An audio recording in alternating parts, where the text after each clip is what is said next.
अस्सलामुअलैकुम दोस्तों, आज मैं एक नई वीडियो के साथ हाजिर हूं। दोस्तों, आज की वीडियो में मैं आपको बताऊंगा कि रैम को वोलेटाइल मेमोरी क्यों कहते हैं। दोस्तों, सबसे पहले हम इसकी डेफिनेशन की बात करेंगे और उसके बाद हम इसकी डिटेल में जाएंगे इसको समझने के लिए।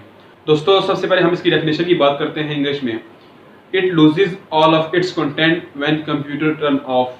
दोस्तों, ये डेफिनेशन मैंने 9th में याद की थी, अभी तक याद है, पता नहीं क्यों। ओके दोस्तों, इस डेफिनेशन से हमें क्या समझ लगती है, हम अपनी सिंपल लैंग्वेज में इसको एक्सप्लेन करते हैं। दोस्तों, ये तमाम कंटेंट्स लूज कर देती है जब हम कंप्यूटर को टर्न ऑफ कर देते हैं। ये हमें इसकी डेफिनेशन से समझ आई है।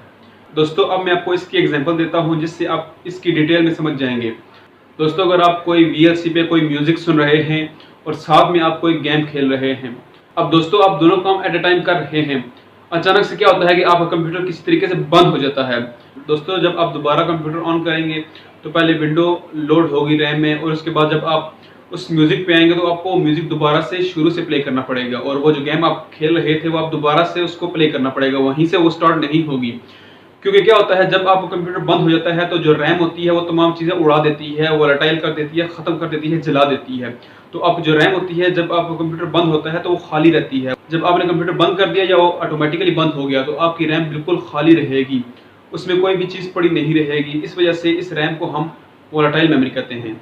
दोस्तों, अगर हम रोम की बात करें हार्ड डिस्क में, तो वो तमाम चीज़ें पहले से ही सेव पड़ी रहती हैं, अगर आप उसको प्ले करें या ना प्ले करें, क्योंकि वो चीज़ों को ख़त्म नहीं करती।